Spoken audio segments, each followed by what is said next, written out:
তো আসসালামু আলাইকুম, আশা করি সকলে ভালো আছেন।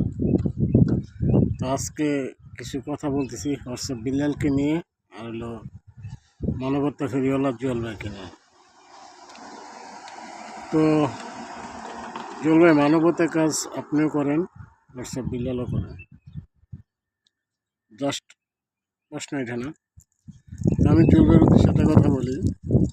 হোয়াটসঅ্যাপ বিল্লাল আপনাকে মাঝে মধ্যে একটু করে কথা বলে, বা ভাই আপনি 2 লাখ টাকা দিবেন, 1 লক্ষ টাকা দিবেন, বা চ্যালেঞ্জ করে বা করে।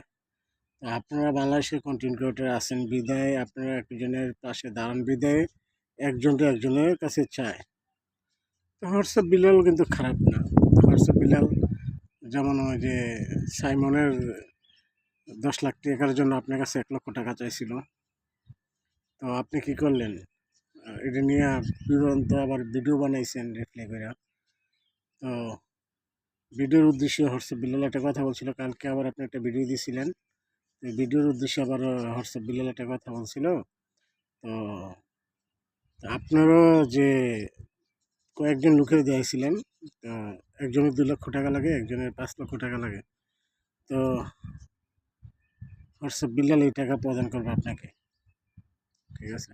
তো ভাই একটা জিনিস কি, আসলে আপনারা মানবতার কাজ করেন বিধে আপনার কাছে একজনের দায়িত্ব করে বা একজনের চাইতে পারে, ঠিক আছে? তো চাইতে পারে দেখে এমন না হবে আপনার দ্বিতীয়, ঠিক আছে?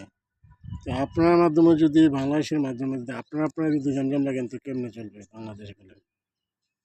আপনারা টাকা দিয়ে সারেন না, আপনারা জনগণের টাকা দিয়ে জনগণের হেল্প করেন নাকি? যদি আজকে আপনার ব্যক্তিগত টাকা হতো একটা কথা ছিল।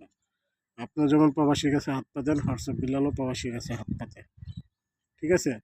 তো মানুষে ভালোবাসে বিদায় আপনাদেরকে মানুষের টাকাগুলো দেয়, ঠিক আছে? তাই কারণে নিয়ে দ্বিধাদ্বন্দ্বের কোনো প্রশ্ন আসে না। তো ঠিক আছে, ভালো থাকবেন, আল্লাহ হাফেজ।